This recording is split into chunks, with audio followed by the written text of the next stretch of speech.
venture capital, golden ticket, or giant Ponzi scheme? Who wouldn't want a piece of that magical money showering pie? Let's get ready for Unicorn Porn, a podcast for founders who roll their eyes at phrases like "we're killing it" and "changing the world." We riff about all the things you wish you could say out loud but can't or won't, like investor horror stories, founder mistakes, and bloated valuations. The media has perpetuated this addiction to unicorn porn. Nobody says if you take money, you have to constantly be raising money. Before reality hits in Silicon Valley, companies exit. I used to feel embarrassed that I wanted a lifestyle business. Warning, these unfiltered conversations are highly opinionated, brutally honest, and politically incorrect. Please stop listening now if you're easily offended. Unicorn Porn is brought to you by Lloyd Lobo, Wall Street Journal bestselling author and co-founder of Boast AI, and Melissa Kwan, co-founder and CEO at eWebinar.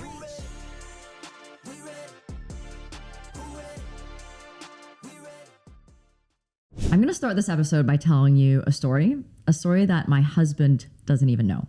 It's actually 3 mini stories of money mistakes that I made with friends after I came into some money for the first time in my life. Are you ready? Yeah, let's do it. Okay, I'm a bit embarrassed about this. How do you keep it from your husband? I'm just embarrassed about it. I mean, we don't share finances, and it's also because it's with friends that, and these are friends that are still in our lives. So I don't really want to share this in case it impacts the friendship. So that was kind of where it came from. But I'm going to tell you. So, okay, the first story was a friend asked me for some money to help him move from one city to another. He needed help with his apartment and car deposit. And honestly, like when I was young, I had parents to help me with that stuff. And I recognize that not everybody has that privilege. So in my heart, I just really wanted to help because for the first time in my life, I was in a position to do that.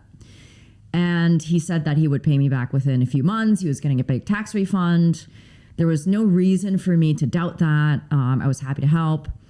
And then after I gave it to him, he didn't talk about it and, didn't talk about the tax refund or anything like that. And after 2 years, he had still not mentioned it. And in those 2 years, he had traveled the world. He was showing off on all the things he was buying on Instagram, going to all these parties around the world. And I just felt so bad about it. Did he ghost you in that time? Did you hang out with this person? No, we were like close friends. So you would hang out and he owed you money and he was just shameless to not bring it up. Yeah. And so, but it got awkward because I felt bad about not wanting to mention it. Because in reality, I didn't need the money. But I also felt bad because I felt like he was taking advantage of me because he knew I didn't need the money. So I was just like between a rock and a hard place. And finally, it was like consuming me so much that I didn't feel like our friendship could continue in the same way if I didn't mention something. So I did mention something, and only when I did that was he like, oh, okay, I'll come up with this 1-year plan to pay you back. But I feel like the friendship never went back to what it was. Did he pay you back? Yeah, over a year. But it was just, it just got weird somehow. Like I can't explain it. So that was the first dumb money mistake. And like people say like, don't lend money to friends, but you never think those things happen to you. Like you think those things happen to other people. So the second one, was I gave a business loan, like papered and everything. Papered? Yeah, like papered. Like by a lawyer, or like you guys just papered like it? A promissory note. Like I already had this from previous transactions that I've done. And so it was also 2 friends, 2 very hardworking brothers, and they didn't have money to like buy inventory, so they could never take bigger projects or sell a lot of inventory. So it was like a business loan to help them bring in inventory so they could do more things. And the thing is, I have a lot of empathy for hardworking founders because I am a hardworking founder. And people did things for me, when I was struggling, right, in the first 10 years of my first 2 companies. So I wanted to do things for them. And this was like a super founder friendly loan. It was like 1% interest, no repayment for 12 months, and then 5-year repayment. What? So it was like, it came up to like $200 a month, right? Like when it came time. So, a year passed, they pay me back for like a couple months here, a couple months there, but they would forget for like months at a time. And then again, I'm like, okay, well now I feel bad about it because do I ask? Do I not? Same feeling, same scenario. And these are people that we see all the time. Like we go to parties all the time. And so once, I followed up, like I wouldn't follow up until it was like months later, because then I just felt bad about it. And once one of the brothers just lost it on me. And he was like, you're not a bank. You don't need the money. Why you give me so like all this pressure? And I just froze, right? Because I'm like, here I am, like already not wanting to say anything. And he's confirming what I already had in my head. And it just got super awkward. And I'm like, you know what? We just need to not have this conversation. And then eventually they pay me back, a couple more months. And they kind of just forgot about it. So, and they never paid you the rest. Yeah, they never paid me the rest. In my mind, I've kind of mentally written that off. Do you still hang out with them? Yeah, and it feels like we both know there's something. Like it feels like there's a guilt there, but the thing is, I'm the one that's in the light, right? And for a long time, I gave myself a lot of shit for doing these things, but I now realize that the flaw is not in me wanting to help. The flaw is in them, like taking advantage of me. So that was, story number 2. You, my friend, might have like toxic empathy when it comes to hardworking founders because you're one. And this is interesting that they continue to hang out with you, both of them, and just make nothing of it. And the thing is, I think people learn these, right? Why do people say like, oh, don't lend money to friends? This is not something that only I live with. But like I mentioned, like I never had money. And then all of a sudden I had an exit, a couple years ago, and I have resource and there's people around me that need help with things. And those things don't cross my mind, right? So, and the thing is, it's because these 2 things happened to me that when the third story happened, so this is actually the most messed up story. So this was someone that I had invested in the past, like a fairly big project that he was, raising capital for. And also shortly after my exit. So I had invested in this person on something completely different. And last year he had a rough patch, in his own life. And he asked to borrow some money from me. And I was like, man, I really, really don't want to do this. And I told him specifically about these initial 2 stories exactly the way I told you. And I'm like, because this happened, I vowed to myself never to lend money again. I really don't want to do this. But then, of course, I had to walk into my own trap and say, well, but if you really want to, like if you really need it. And he begged me to give it to him, that he was in a hard place, that he needed it just for a few months, and that he would pay me back from his own salary, and that I could trust him.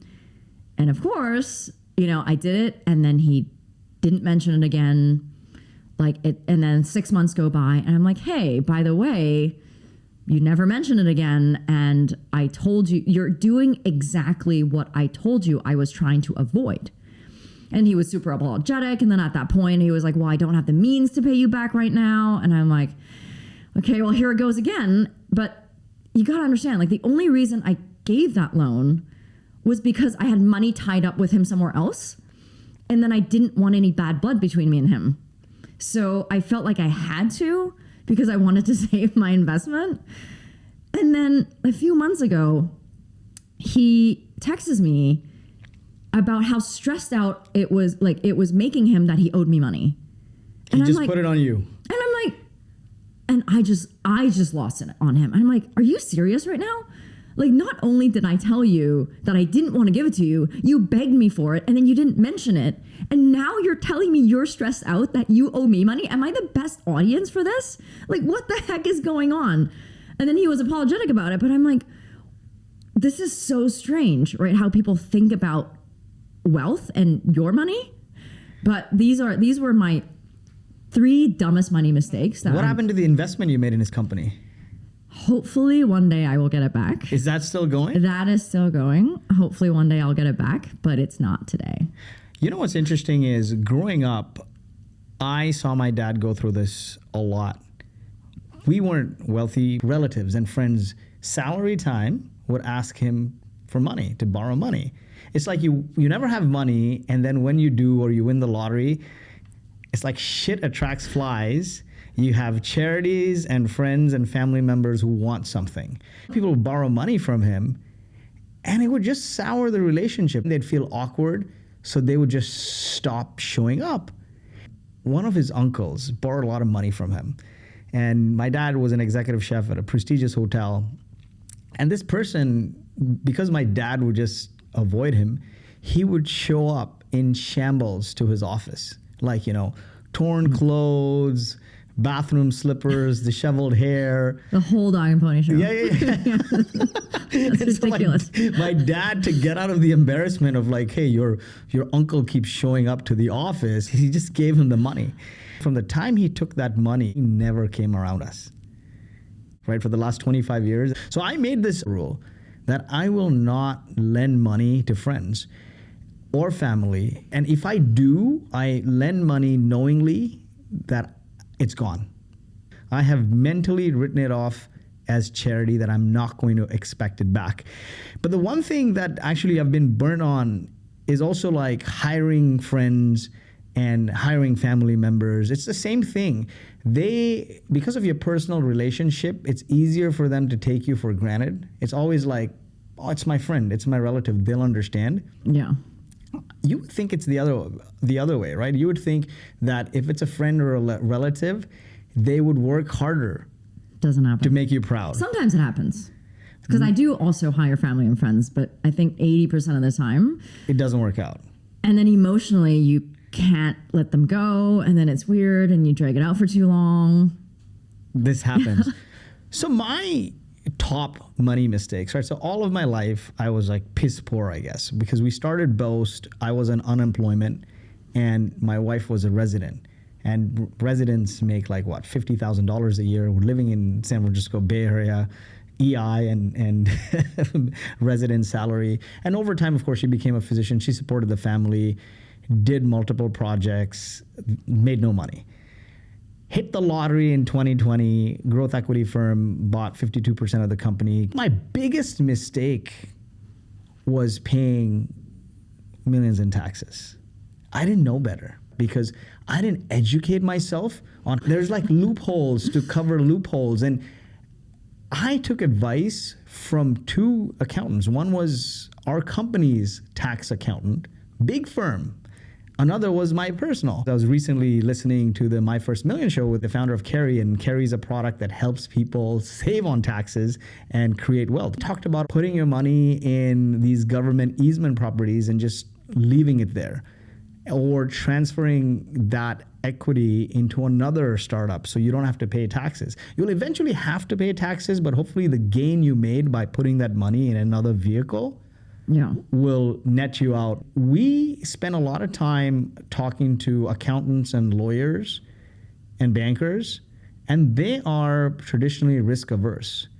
Instead of taking advice from other founders who've been through that journey, a founder who's open will likely tell you what are the things they use to save on taxes than the accountant, because the accountant's like, oh, you might get audited, right? Oh, I don't know. Then I have to work more. Yeah, then I have to work more, right? The other thing which I didn't realize, this goes back to the same thing we're talking about. You hit the lottery and like shit attracts flies, everyone's coming to you. It was pretty public on the money we raised and the liquidity. And so all my friends who are either VCs or founders are now hitting me up for, hey, we're raising our next round. Do you want to come in?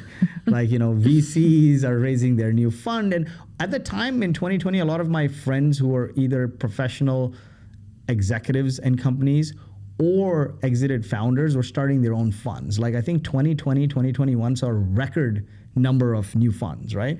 And so like I felt conflicted. And unlike you, I had this rule that I will never lend money to friends. I mean, I wish I had told you what happened to me, because you would have been like, this is my rule. Yeah, but I had that rule, right? Like from my dad growing up.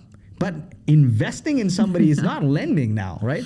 So I put money in 18 startups in a short span of time and 10 venture capital funds. And then one day... Why? What was your mindset at that point? Also founder empathy. Founder empathy, I think that's the commonality between us, toxic founder empathy. But also the SaaS boom, right? Like, I mean, the COVID boom. And that's foolish of me that I didn't see the future, that this boom was artificial, right? So what had happened was the pandemic hit. Every offline business needed to transact online. If you need to transact online, startups are getting business like never before. And coupled with low interest rates, everyone was investing more in startups. When interest rates are low, valuations are high. So I'm like, wow, this is going to carry on forever. The stock market is through the roof for SaaS. SaaS businesses were exploding. Like I think Twilio at one point hit like 60 billion market cap. Atlassian was 80 billion, right? And you're thinking, okay, compound effect on SaaS is, if your NRR is over 100 and you're growing even like 30%, this will be a big business.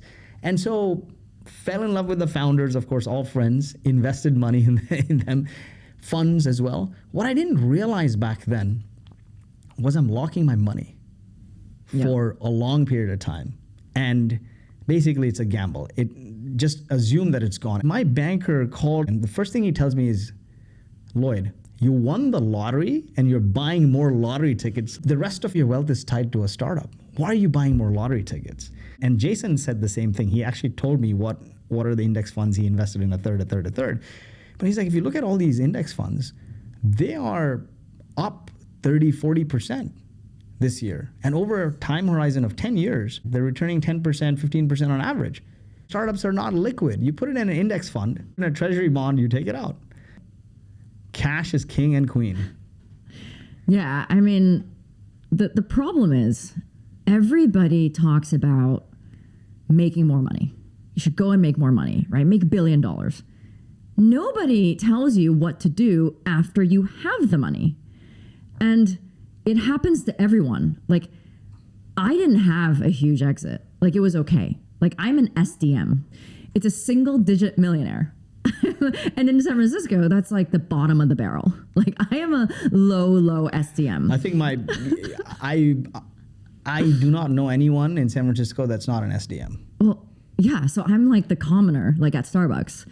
And it still happens to me. And, that's why I think having this conversation is so important, is like when you go from bootstrapping for 10 years, learning to live super lean and on the kindness of other people, and then all of a sudden you have some resource and all you want to do is help other people because that's where you were, right? So like that's kind of how I felt. Like, how did you feel like when you had your exit and then the numbers hit your bank account? Like, what was that like? I had been telling my wife for the longest time, I'm going to retire at 40. I'd say this every freaking week, man. She's running the house. She's an ER doc. She's paying most of the bills, and I'm like struggling here. 2020 rolls around in the summer, and of course now, COVID, uncertainty. And in the summer, I think there was some stress related to finances. Listen, don't worry, I'm going to retire at 40. And she's like, Lloyd, it's time you stop this charade. In 3 months, you're going to turn 40. What magic's going to happen? And I kid you not, I didn't believe in the power of manifestation, but 2 weeks later, there was a small opening where you could host smaller events, right, during COVID. And we hosted an event. This private equity, growth equity fund comes. They ask who hosted this event. They reach out. They ask me to join their firm in a sort of referral venture partner network capacity in exchange for like carry, right? A commission basically for everyone's benefit here. Is like VC firms will have scouts or a venture partner network where if you pass them deal flow that materializes, they'll give you part of the carry they make as a commission. And I said, listen, I have a business to run. I'm hosting these events because it's our community and it's lead flow for us. And they're like, oh, what does your business do? And I explained it to them that, hey, we bootstrapped it, almost 10 million ARR, 80% gross margin. It's like, how do you get customers? I'm like, through these events. I mean, in fact, we make money from the events. How many people in your marketing team? None. It's me. They got excited, bootstrapped, profitable, and immediately, they had the next conversation with Alex. Alex is like, listen, we don't need any venture capital, but this is very interesting. It's a growth equity firm. If they cash us out, man, it's really good. And so that due diligence, because now you're a bootstrap company with such messy financials and no systems, no CRM, nothing, it took a while. The 1 month due diligence took three months. And mysteriously, the wire hit my bank account the week of my 40th birthday. So how did it feel? It felt like my mom and my wife, because they've been hearing it every week for the last 12 years. They just they were hysterical. They're like, what is this? This is magic. So since then, now I believe in this law of attraction or manifestation. I should say that. I should say I want to retire by 41. I just turned 40 in July, so I still have a few more months until 41. But that's amazing. But you were more excited that came true than seeing the numbers in your account. I told you. I was so excited that it came through more than the numbers in the account, because the numbers then change, right? Because you owe taxes. Everyone you owe will come. And then some more people who want from you will come. And the thing is, this is another piece of advice for people. When your, zone of money is small, you notice $10 misses, right? Like you go to a bar and you're like, the bill is $100. You're like, right? When you come into that kind of money, you're not even noticing $1,000 decisions, not even $10,000 decisions. They're all rounding errors for you. Yeah. The problem is these things add up. So when you talk about money mistakes, my third money mistake is you turn into like a rapper mode, right? Like a rapper came into money, or a basketball player signed a contract. The numbers look so large in your bank, and you don't realize end of the year I got to pay taxes.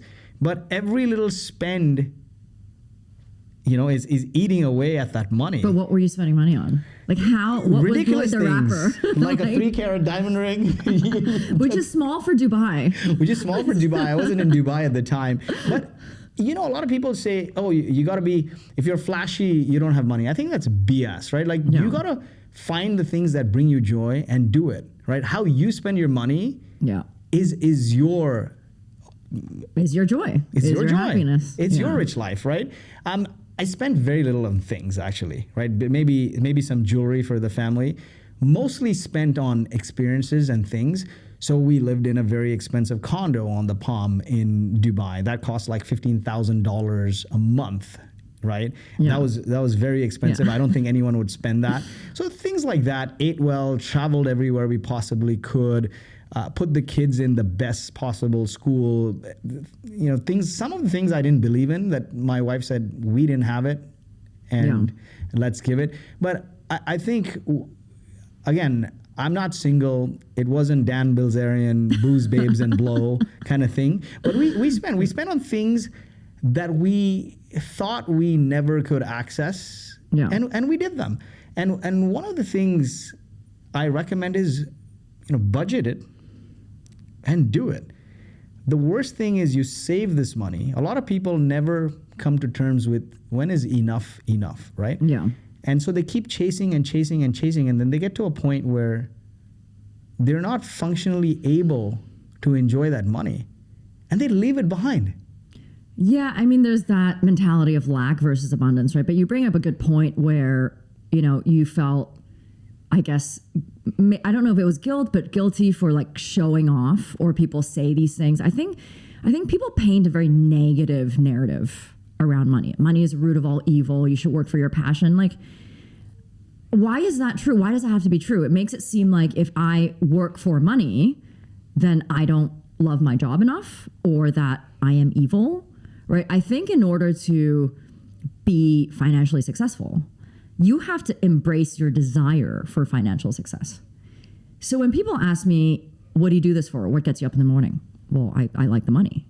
I want to be free. Of course I want to be free, but I'm doing it for the money. The money makes me free. And I've had friends that are like, no. What really gets you up in the morning? I'm like, no, that is literally what gets me up in the morning, because I really enjoy the byproducts of what the money gets me, right? But having said that, having said all these money mistakes that we've made, or I've made, I think the best decision that I made was to buy my own home. Like at that point, at the same time, like David was, finalizing his divorce. They were selling off their assets. So he was liquid and then I was kind of liquid. I was an SDM, right? And we were nomading at the time, just like living through, Airbnbs and hotels for 3 years. And we got kind of tired of not ever having our own space, like our own setup. Like we love watching TV in bed, but apparently nobody else does. So we're like always in these Airbnbs with no TV in bed. So we were traveling in and out of Amsterdam a lot at the time because we had built a little community there. And the best investment we made was to buy our own home. So now, even though we travel 9 months of the year, we know worst comes to worst, we always have that home. And when we make improvements to it, it's ours. Hey guys, real quick, think about how you found out about this podcast. Maybe you saw it on social or someone sent it to you. The only way this grows is by word of mouth. So if you're willing to help us out by sharing it with others you think would enjoy this podcast as much as you do, it would mean a lot to us. Whether that's writing a review, sharing a tweet, or telling your next door neighbors, that would be amazing. Thanks so much, and now let's get back to the episode.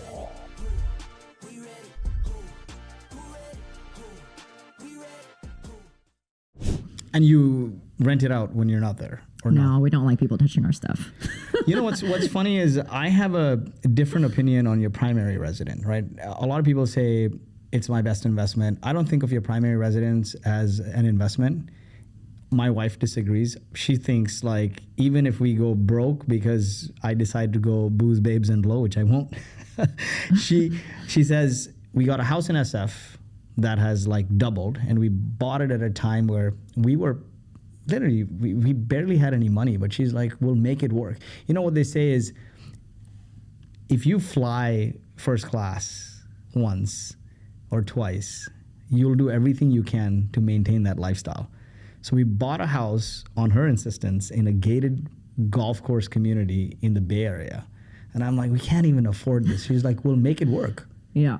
And we did end up making it work. Yeah, but that was a sound investment. That was a sound investment. And then we did something similar. We built a house in a community in Austin. I think that is I would say that's my third money mistake in some capacity, because we custom built this home, massive 30-foot ceilings, double staircases going up, huge.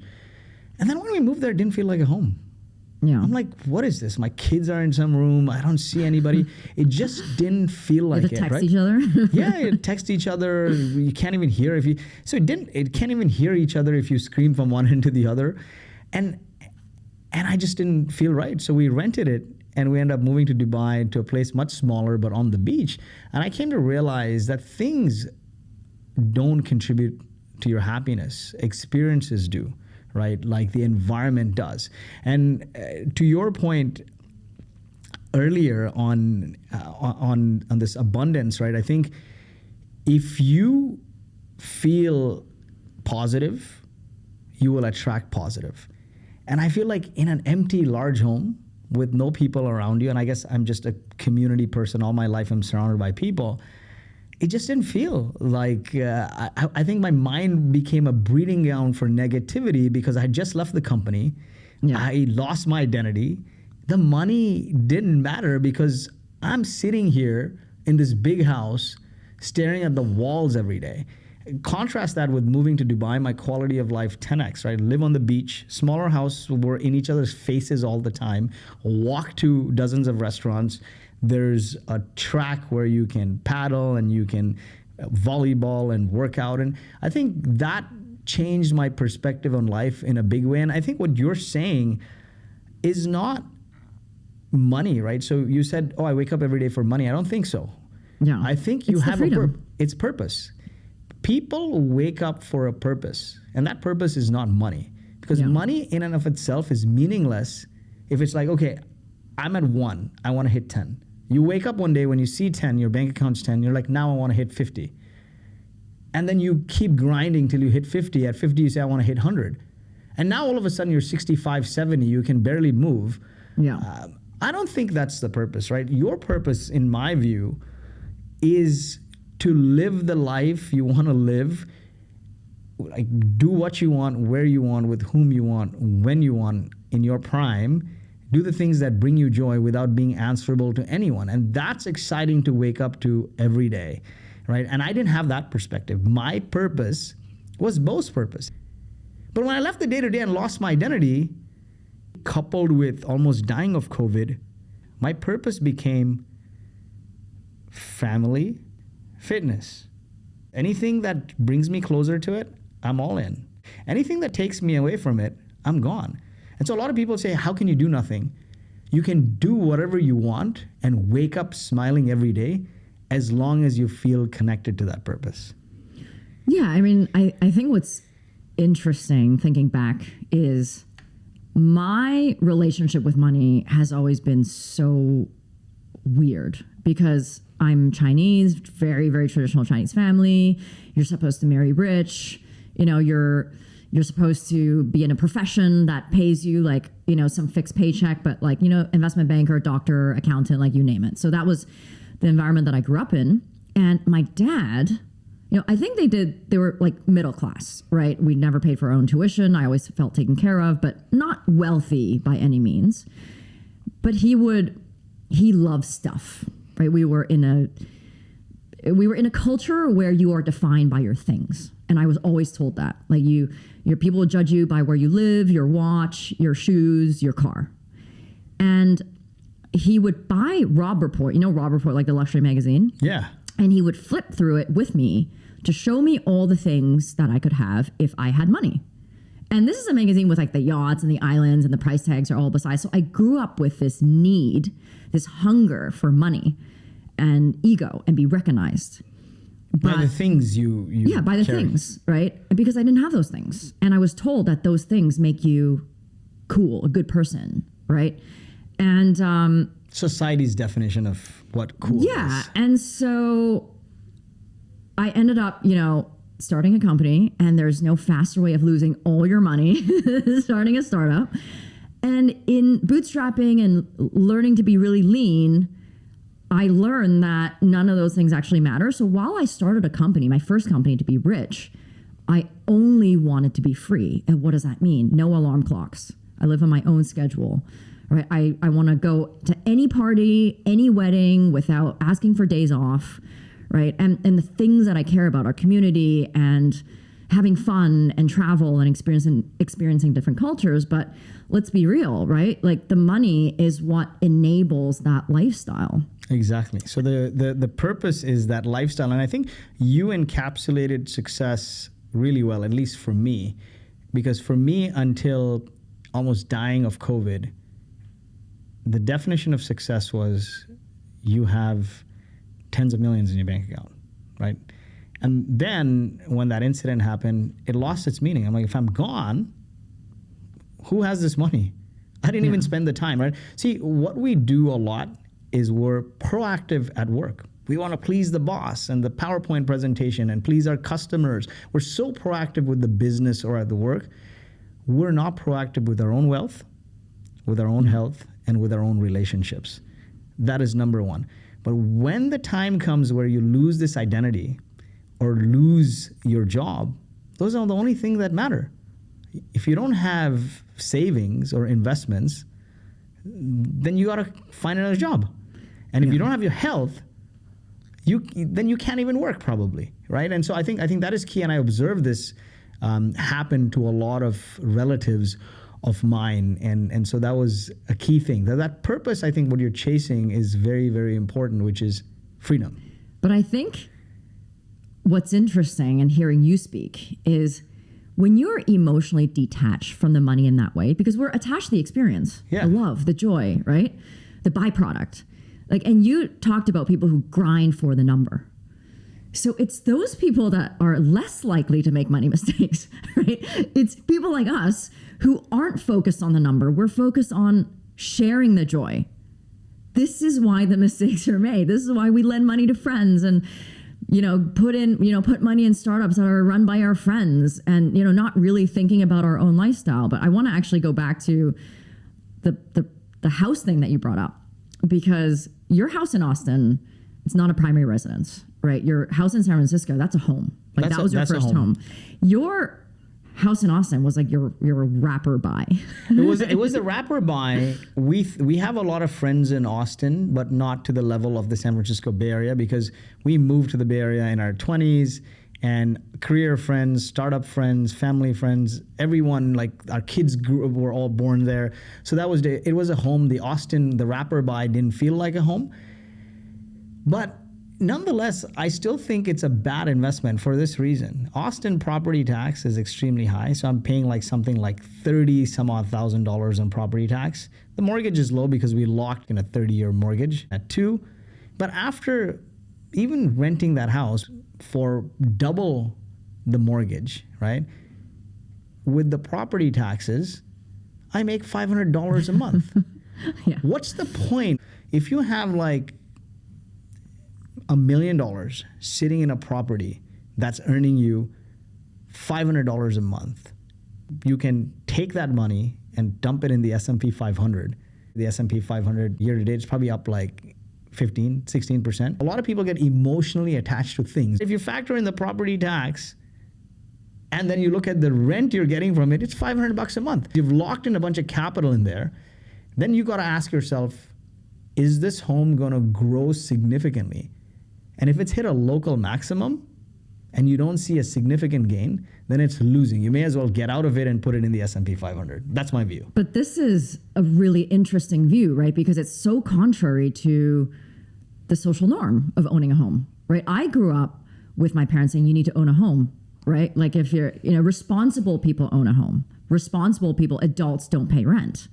And so it brings up a story where in my early 20s, I always like made a lot of money for my age because I made commissions. Like I was always in sales and I sold real estate till I was about 25. And I always wanted to own a home.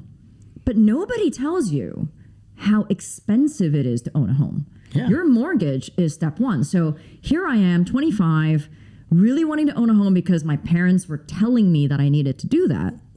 And so I had my first experience with that. So I bought a place. The mortgage was like 35 years. It was ridiculous. It was like 35 years. So much of it was going to the interest. I didn't care. I just wanted to own a home.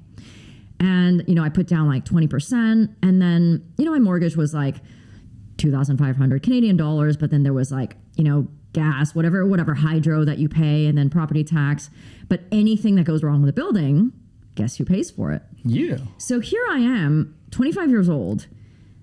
I don't know what I want in my life. I didn't know what I want in my life, right? I didn't even start to travel until I was in my late 20s. And so I felt I was tied to the city because I couldn't spend any more money on enjoying my life.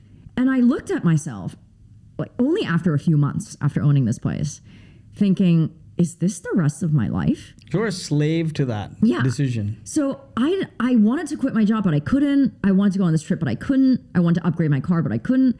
And I'm like, is this the rest of my life where I'm trying to pay this mortgage and then I want to swap this for an upgrade and then swap it for another upgrade? And then I just get bigger jobs and bigger paychecks. And I was like, this cannot be my life. Because I was at that point wanting to quit my job and to go traveling. And within the year, I sold it. I got rid of that responsibility. I took that down payment money. I went traveling. When I got back to Vancouver, I bought myself a nice car and I just rented because I lived through the horrors of not being ready, financially ready. I was a single person, right? I didn't have dual income, but it taught me that buying real estate is no joke. It is not for people without disposable income. And if you have two incomes, it's a lot easier, but it's not for people who are unsettled in their life. And so now I see my friends, right, in their 30s, 40s, getting into their first home because that's how long it takes now, right, to save up some money. But to your point, they're getting 30-year mortgages. They're putting all their money into renovations, and it's a tiny place, right? It could be a studio, it could be a one-bedroom in a metropolitan city, right? And these places are $400,000 to $600,000, right, depending on which city. And now, same thing. They're so super emotionally invested. I'm like, before they bought it, I'm like, have you done the math, right? Like, could you maybe rent your primary residence? And if you want to own real estate, like really make money on real estate, I think there are better investments like an older apartment with square footage Or that you can find a commercial. renter. Yeah, or commercial. Like really think about this. But everyone, no matter who I talk to, always goes and buys a home. Because commercial, the other side of the commercial is you can borrow a lot of that money, right? And It's not emotional. It's not emotional. It's you on can, a spreadsheet. You can like, unlike, you can write off a lot of that, right? The expenses. Also, your renters pay everything. They even pay the maintenance and everything else, and they pay you more. But the reality, the one thing I want to point out where this is all culminating to is we have this twisted definition of success. It's upbringing, right? Yeah. And I think my grandparents, they were piss poor. They just wanted to put food on the table, okay? That's all they cared about. My parents did a little better. They wanted to give us things, education, home. And I think like our generation and beyond, we care about experiences, freedom, because everything else the preceding generations did just ties you to something. But we have a sharing economy now. Yeah. And they didn't. They didn't. So it ties you to something. And one thing I want to say, and this is going to be extremely controversial, and I won't say the American dream, but I'll say the Western dream is a farce for most people. In the US or Canada, between income tax, federal and state, properties tax, and mortgage, you're out more than 60% of your income. Yeah. And you spend all week running around, pick, drop, wake up early, commute. You don't have time for yourself. Ultra processed garbage you put in your system. End of the week rolls around and you just have enough energy to have one nice outing on a Saturday. Sunday we're just planning for the rest of the week. Costco lines.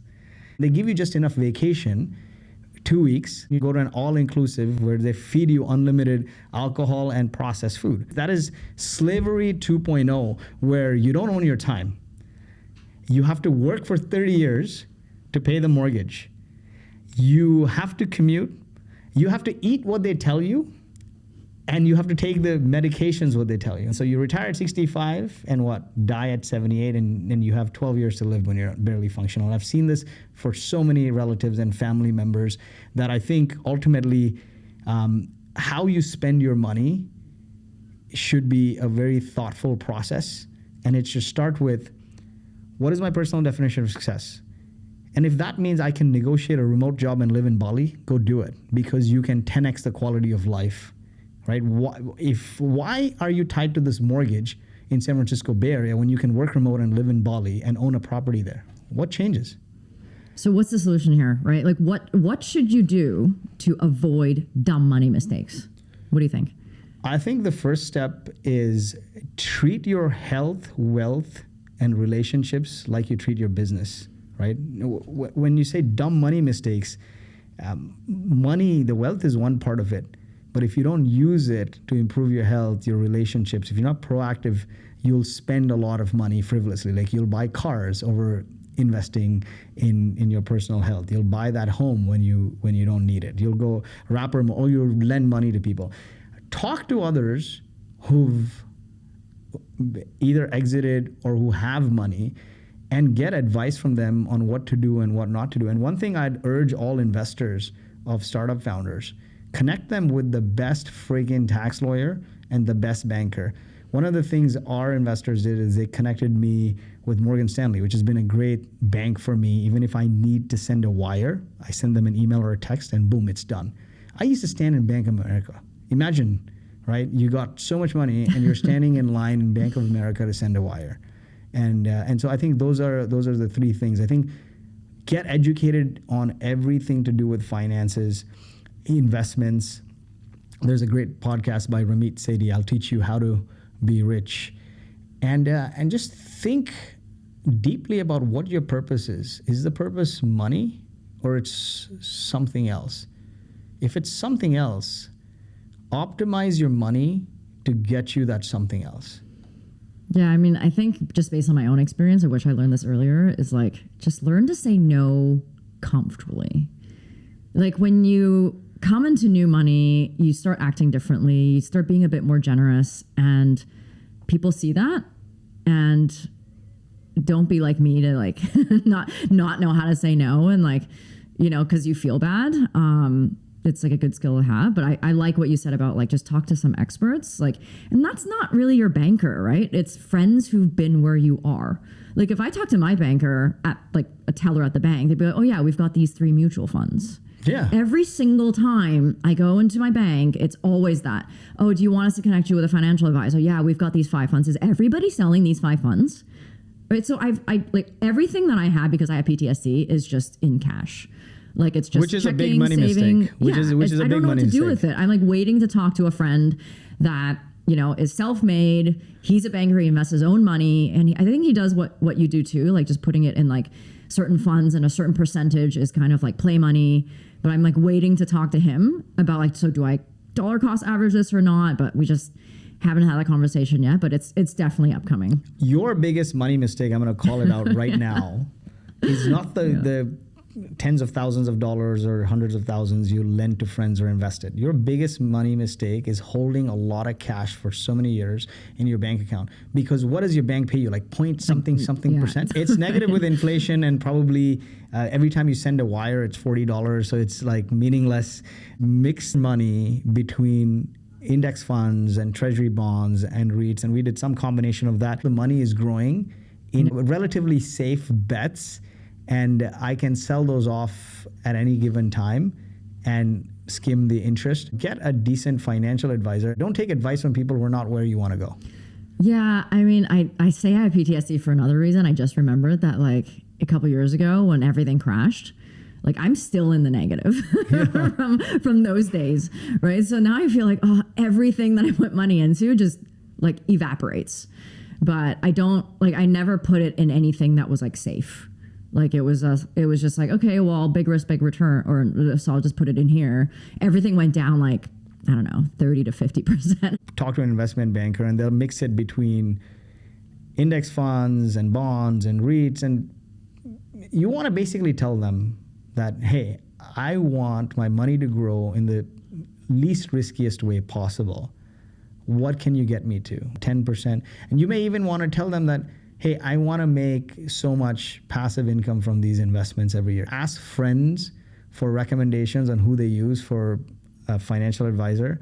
And I'd move that because your money is not growing. After a certain point, the more cash you have, I feel the more you spend. At some point, you go from $10 decisions mattering to $100 decisions mattering, and then $1,000 decisions mattering, and then at some point you're like, man, $100,000 decision doesn't matter. And if you have that cash sitting and you rack up a bill at a nightclub, you won't think twice. But eventually, if you keep making enough of those decisions, compound interest catches up to you, positively or negatively. Enough bad habits and you'll go broke, and enough good habits and you'll be wealthy for life. I think that's a good place to wrap up. So Lloyd, what is your one hot take for today from today's conversation? I think the most important hot take is learn to say no when you really don't want to part with your money, or anything for that matter. Your money, your time is an asset as your money.